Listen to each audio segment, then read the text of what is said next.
rabbinic Jews in the Talmud who don't believe in anything to do with Christianity or the Bible or Jesus were predicting Joseph Smith a Gentile. Yes, Bill, you can go look.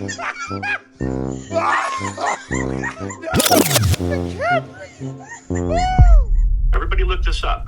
Go to the Messiah Jewish Encyclopedia entry and scroll all the way down to the bottom, and you will read about Messiah ben Joseph. And Joseph Smith filled those prophecies about Messiah ben Joseph. Why would he fulfill those prophecies as a Gentile and then add himself to the book of Genesis? This is so stupid. Because it already talked about that in the book of Genesis, and it was removed. How do you know it was removed? How do you know it was removed? Because it doesn't exist anymore. So they still have the prophecies.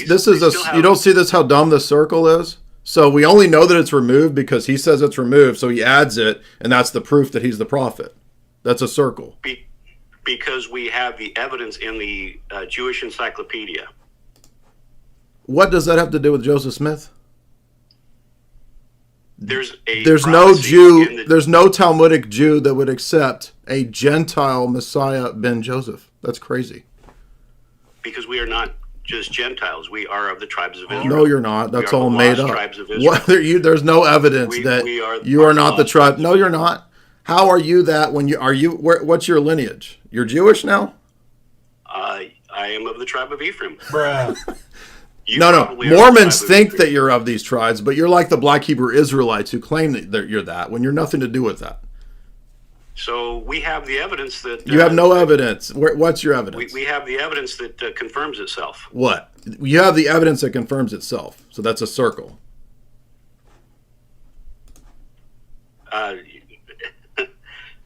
The evidence is consistent because when we have... In Jewish eschatology, Messiah ben Yosef or Mashiach ben Yosef is a Jewish Messiah.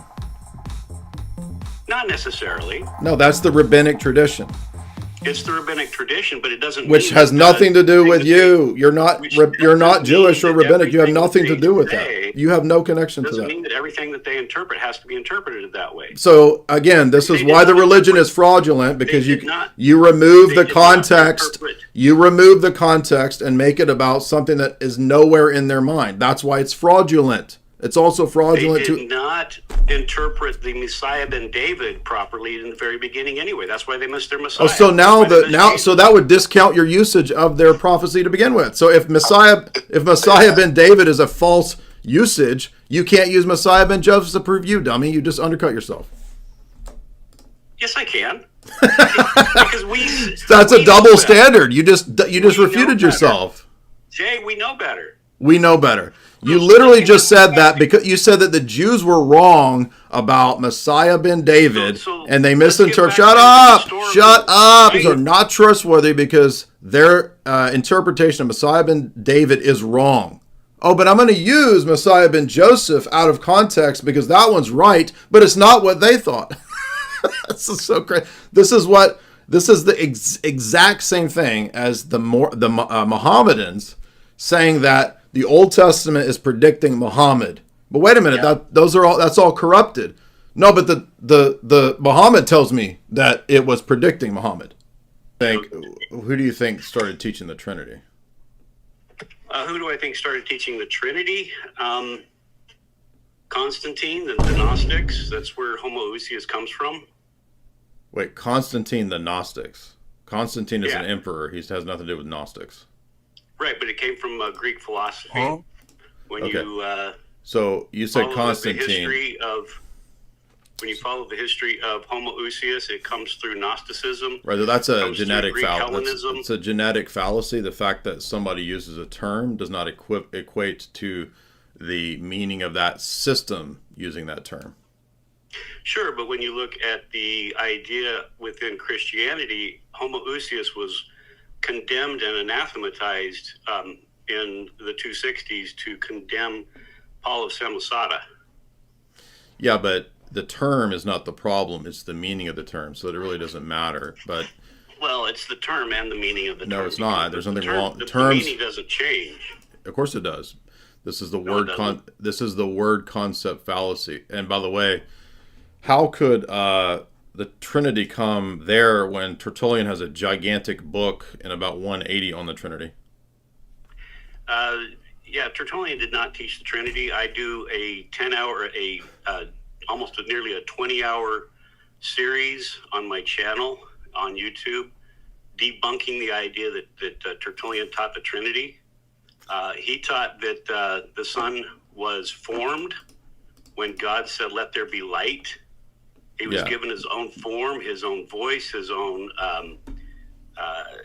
garb, and he said that when God said, "Let there be light," he said that's the perfect nativity of the Son, nativity, the birth. When God said, "Let there be light," and Jesus is known as the light. We've already done a response to all this. I'm not going to go through 10 hours of your citing of it. So what are you laughing at?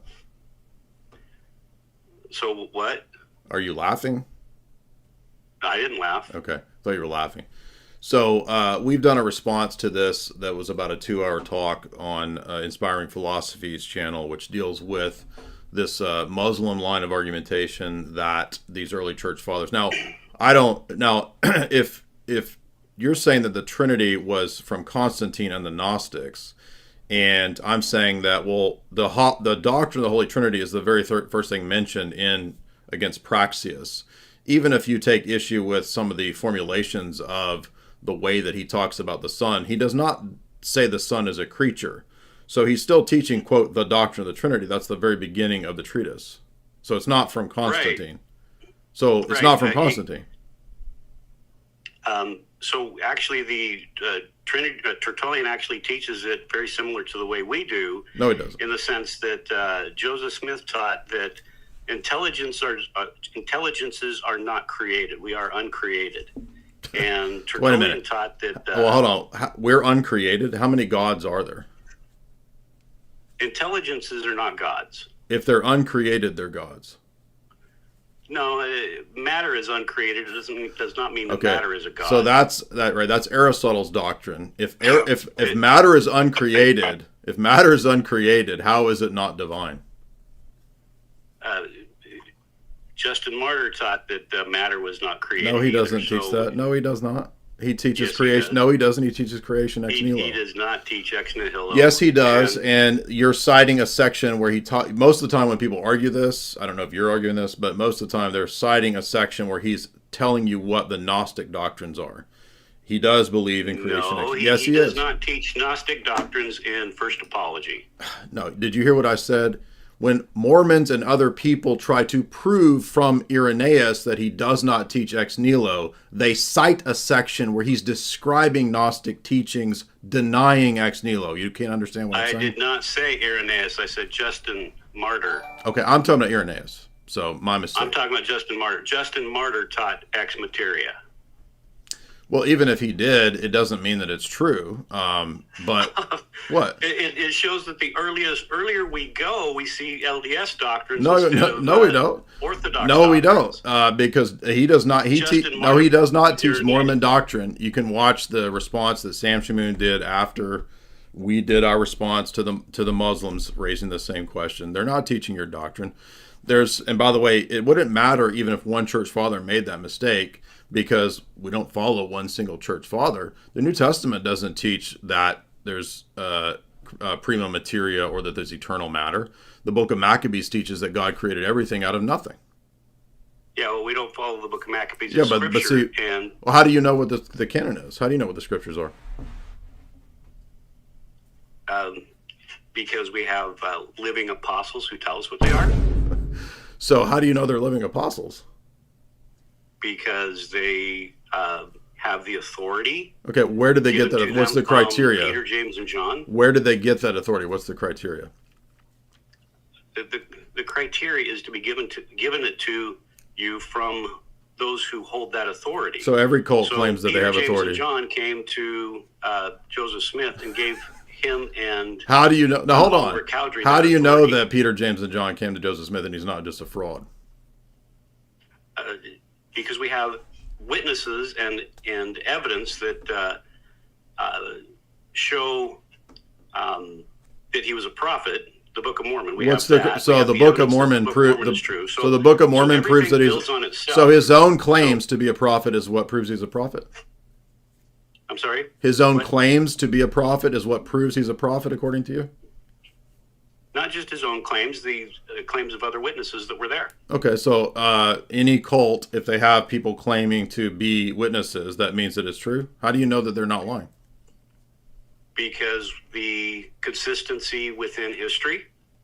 I don't even know what that means. I mean, what do you say to a Muslim who says that the early followers of Muhammad are consistent with the Quran, therefore Islam is true?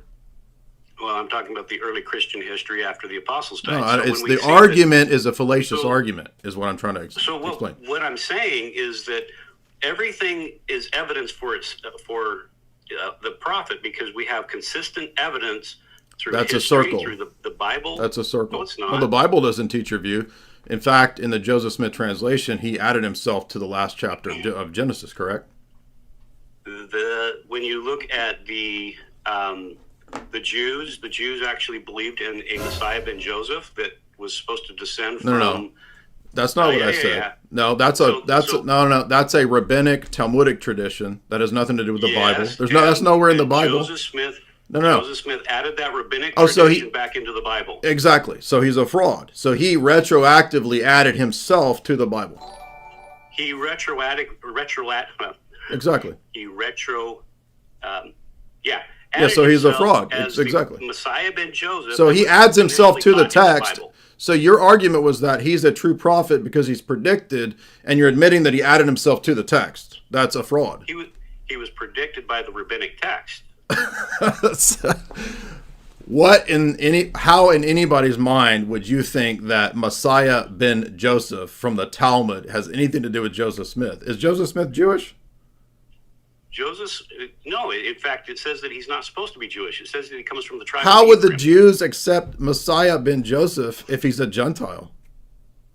Because the Ephraimites became they were. So you think that was in the minds of the Talmudic writers, that they were talking about the shit that is in the Book of Mormon?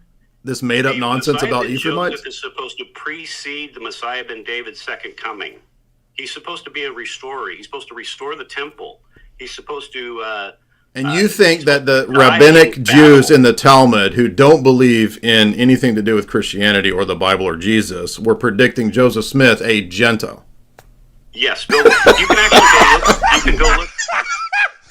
Oh, God, no! I can't breathe! Woo!